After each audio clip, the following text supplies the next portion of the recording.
Improve your skills, improve your mindset. Kaya ngayong araw, iba't ibang challenges, iba't ibang categories at bigating prizes ang nag-aabang sa ating mga riders. Kaya mga kamanibela, welcome to Day 1 ng National Riding Skills Competition. Bago magsimula, alamin natin kung paano nga ba nabuo ang National Riding Skills Competition at kung ano ang layunin ng event na to. Ang motivation namin behind dito sa event na to is para ipakita yung skills at saka mga natutunan ng mga nagra-ride. Isa rin sa pinopromote natin dito yung safety at camaraderie. At the same time, ma-enjoy natin yung pagmumotor, hindi lang siya basta leisure. Ginagamit na rin siya natin ngayon for economy. Practical ngayon dahil sa pagtaas ng gasolina, mas practical ngayon na magmotor, iwas sa traffic. At the same time, isa siya sa pinagmamalaki ng mga tao na pag ikaw ay nagmotor, mas convenient ka makakarating sa pupuntahan mo, mas safe. Advocacy natin kasi is road safety. In these terms of our process ng programa, dito nagkakaroon ng camaraderie ang bawat riders. Yes, sa una para silang magkakagalit kapag ka nasa grounds, pero sila ay magkakaibigan at the same time at the end of the event. Nakatulong sa pagbawas ng mga aksidente ang gantong event dahil sa, of course, nagiging safe lagi ang pagmumotor mo. At the same time, yung discipline, isa rin sa pinagmamalaki natin kapag ikaw ay natutong magmotor ng tama is nagiging ehemplo ka or inspirasyon ka ng maraming rider tulad ng nangyayari ngayon sa mga mananalo, sa nagko-compete. Alam nila, next time, pagigihin pa nila. So, maghahandaan nila na maging disciplined at role model sila sa daan. It's better to be a rider for a minute than an spectator for a lifetime. So this one, kahit na sumali ka, hindi ka nanalo, pero for experience, masaya siya. Pag uwi mo ngayon, for life. Pagtanda mo, paghiga mo, you can say na nag-try ako niyan. So, it's a fun experience ito, once in a lifetime. It's a wake-up call para sa mga rider na mag-invest sila para sa kanilang skills naman. Kasi sabi nga natin, kahit sabihin mo na meron kang kumpletong riding gear, pero kung may kulang ka naman sa skills, it could be lead pa rin sa maaaring mangyari na aksidente pa rin. Kasi sa dami ng motorcycle, sa dami ng mga unaware pagdating sa safety, bara-bara na lang kung magmotor sa labas, yun ang medyo nakaka-alarming, very alarming talaga. So, hopefully itong mga kabataan natin sa mga susunod na henerasyon pa, sana mag-invest pa rin kayo sa skills na yan. Iba pa rin ang practical na pag-aaral. Tignan naman natin kung ano ang mga categories na dapat abangan sa unang araw ng kompetisyon. Technically, ang highlight talaga dito kasi is the relay, the group. Ganon din yung mga malalaking motor natin, just like yung mga adventure category. Dito, mas nahahasa kasi yung kalaman natin. Dito nilagyan namin ng kakaibang twist. And then, watch out for the stance duo. Same thing yan kasi cardo ang kailangan dyan para maging precise ang movement ng dalawang rider sa isang obstacle. So to all competitors, good luck. May the best man and the best team win.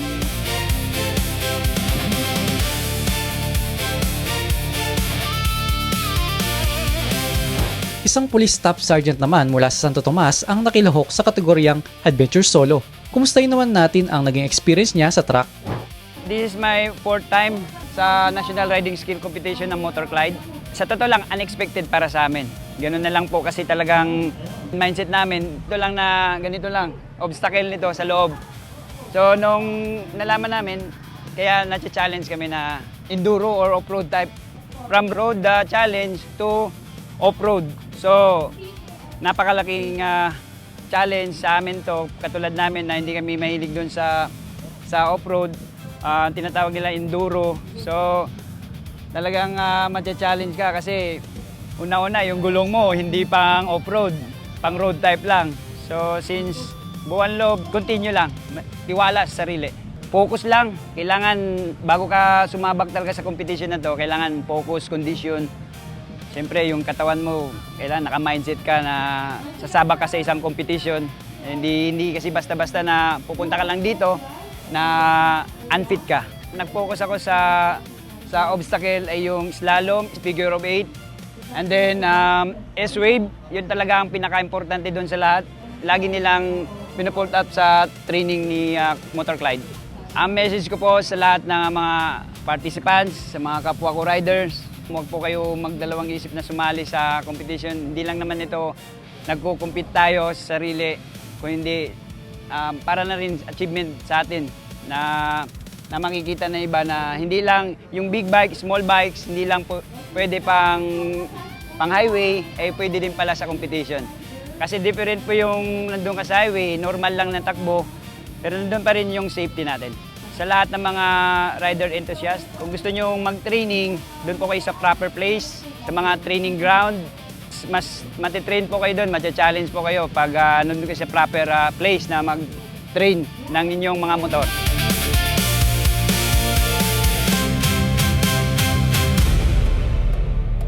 Kung gusto nyo magharurot sa daan, lalo na sa National Highway, sa Barangay Highways, isipin nyo pa rin na nakikiraan lang tayo sa daan, nakikiusap, hindi po ang pagmayari na lahat yan. So kayo kung gusto nyo magharurot, gusto nyo mabilis ang takbo, doon po kayo sa proper place, like BRC yan.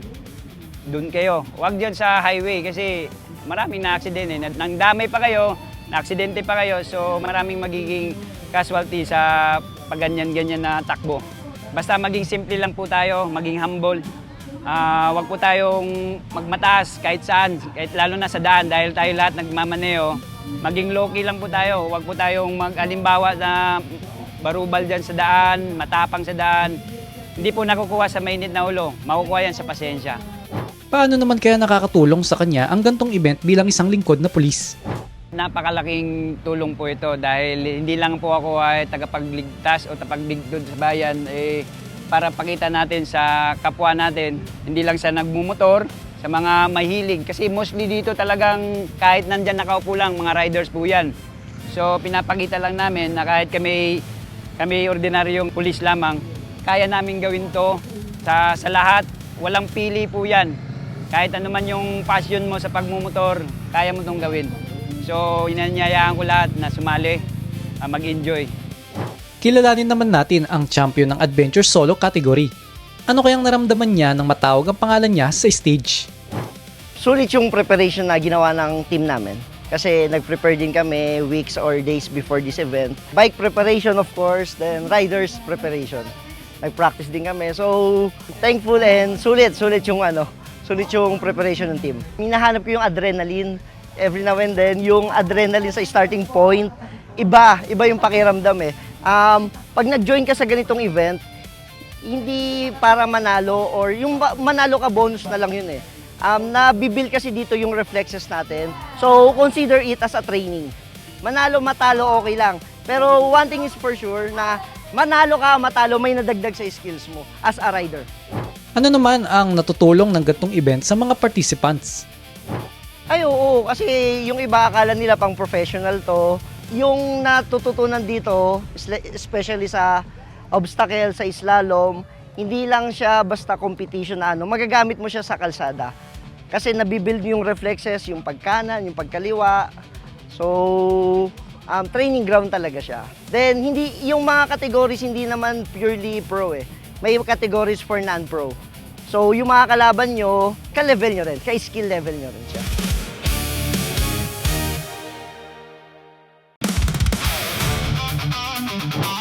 Talagang adrenaline rush ang hanap ni Maverick Azurin dahil kasali din siya sa Scooter Solo Edition.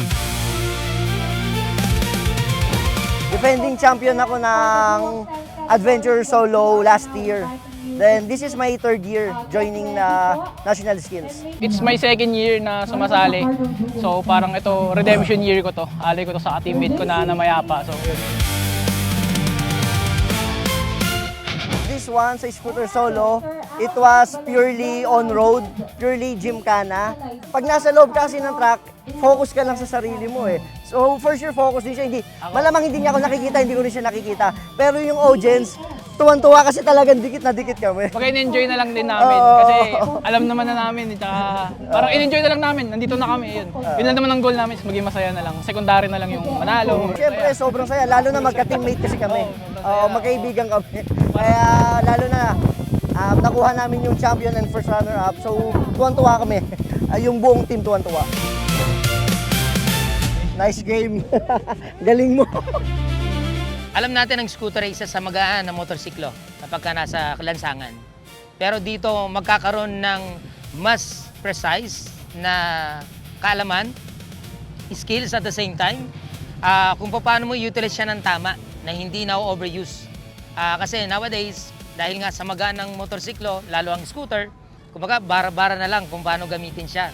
Lingid sa kalaman ng karamihan is merong mas madaling proseso paano siya gamitin at mas ligtas na paraan paano siya i-ride natin sa daan, sa lansangan. At ito na ang highlight ng araw na ito, ang Stance Duo category powered by Cardo Communication System. We are Team Tigers! Hindi madali ang pagiging duo stance. So kailangan doon communication, precision, and konting speed dahil kailangan mo ma-speed and slow.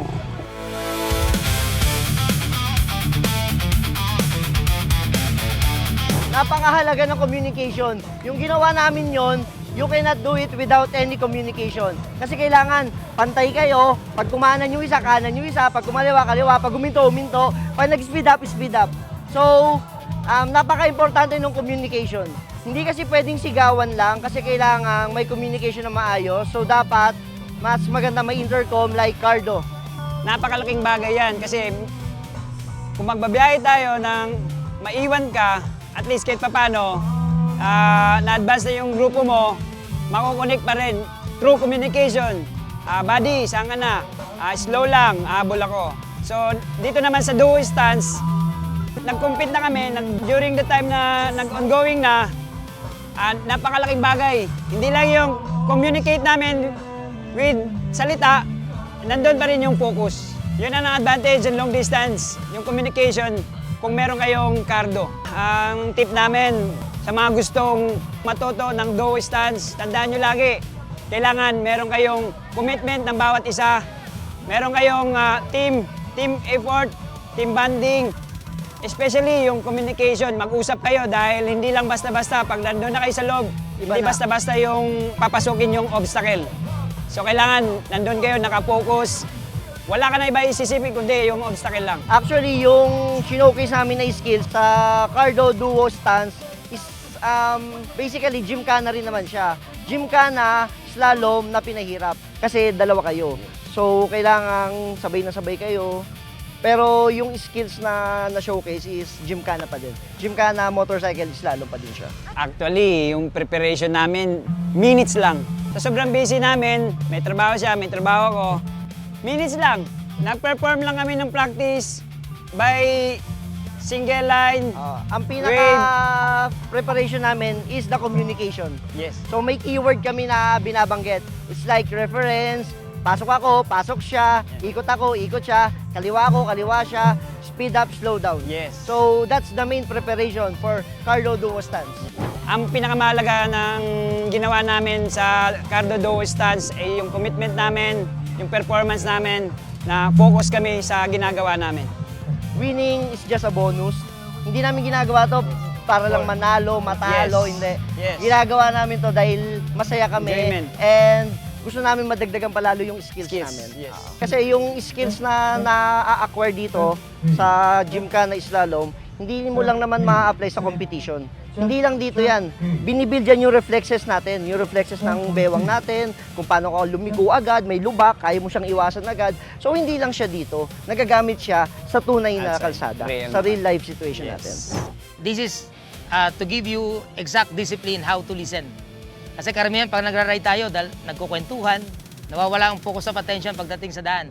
But this time is about navigation. It's about how you're going to execute the obstacle on specific and precise skills. So kaya very important yan, yung Cardo na yan is big helps talaga pagdating sa mga rider. Kaya meron kaming category ng Cardo Edition. Pagdating naman sa training process namin, mas nagiging confidence ng rider namin, lalo yung mga beginner na lalo bago lang lumabas sa kalsada, na mas nabibigyan ng awareness pagdating sa daan. Dahil sa kagandahan ng features ng Cardo na yon, doon nakikita kung gaano ka-efficient din yung linaw, napakahalaga, yung kung may emergency call, napakalaking bagay na hindi ka na para tumigil, pwede ka mag-continuous ng driving, kahit na may tumatawag sa'yo, pwede mo siyang gamitin. So, ganyan kaya kaganda rin na merong communicator talaga.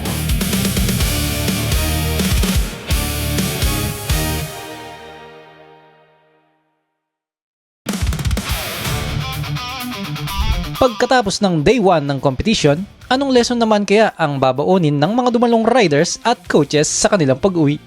Start, marunong ka mag-balance, marunong ka umandar, and that's it. Sometimes nakakalimutan po natin yung kortesiya, rules of the road, and respeto sa lahat ng mga road users. And I think this is the best venue to acquire all, no? And alam ko naman sa inyo, marami sa inyo are responsible riders. But I think we need to spread out the news that we have this kind of training school, training institution, and we have this kind of competition for all of us. Mga kamanibela, alam mo, suporta natin itong mga ganito, ikabubuti natin ito lahat. Basta mabawasan yung mga magugulo sa daan. So I'm pretty excited at meron tayong mga ganitong event na ginagawa. I mean, papunta kasi siya sa improvement ng skills ng isang rider eh. It also gives a sense of competition. Siyempre, friendly competition is pretty good, I think. And napakaganda rin na tinutulak natin yung safety. So, sana tuloy-tuloy lang po ito. Of course, thank you to the city of Santo Tomas, Batangas for hosting this. Riding community naman natin dito malakas din. I think the important thing when you're getting into activities like this, when you're trying to improve your skills, is una-una yung confidence level mo na meron kang sense na alam yung ginagawa mo. Kasi minsan, yung takot at alanganin, doon pa nagsisimula yung mga aksidente kasi hindi ka sure eh. But if you have that confidence and yung reaction time mo gumaganda, bumibilis, and I think that's really, really good. It can only be for the good of the rider. Kasi lahat ng tao, iba-iba trip ng motor eh. So if you can max out your skill levels kung anong motor meron ka, kesyo, I've been seeing big cruisers over here, little scooters. Kung gumaling ka dun sa iyong choice of bike, then maganda talaga siya. Well, alam mo, as a rider, we need to develop certain skill sets in maneuvering and riding our motorcycles. Minsan nakakalimutan ng iba na they just hop in, push the throttle, and then they just leave and they just ride. We need to develop these kind of skill sets.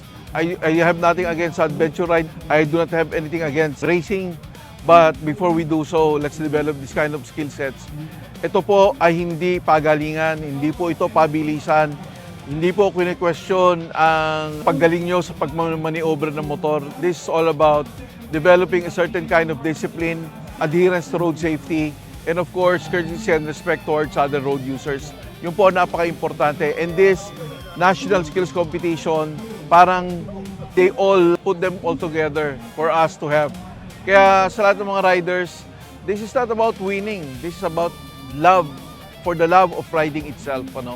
Kasi when we go through this kind of training, we add more respect to the riding that we have already.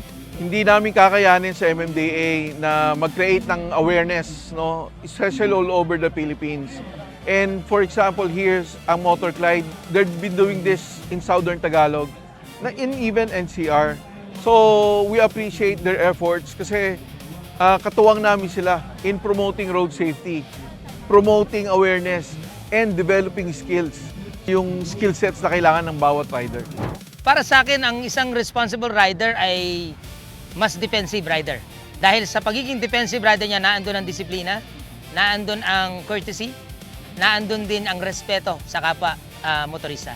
Ang paalala lang namin, sabi nga namin, ang isang tagline kasi namin, skills before speed. Let's invest for skills muna. Madaling magpatuling, mahirap magpabagal. Tandaan natin yan. Responsible rider para sa akin ay yung mentality. Mental skills is number 1. Number 2 is proper gear. At saka number 3 is yung tamang motor na para sa'yo. Hindi lahat kasi ng motor ay naaayon para sa'yo. So tamang skills, tamang motor, tamang mentality para sa amin responsible riding. Well, Coach Clyde, congratulations on this Sport National Skills Competition. Again, we appreciate what you're doing. Parami ng parami ang mga nagmumotor sa Pilipinas. Not because of leisure alone, not because of sports alone, pero many of us are using it for livelihood already. Pangkabuhayan na natin. And what you're doing, developing these skills for our riders, napaka-importante para we are all on the same page when it comes to skills, when it comes to safety, when it comes to courtesy and respect towards one another. Coach Clyde, Coach Erwin, Coach Tani, Coach Rod, mabuhay kayong lahat and congratulations. So sa mga participants na nag-join this year, una pa lang congratulations na sa inyong lahat, and we're also thankful since edition 1 hanggang ngayon sa pang-apat na pagkakataon is nandyan pa rin kayo.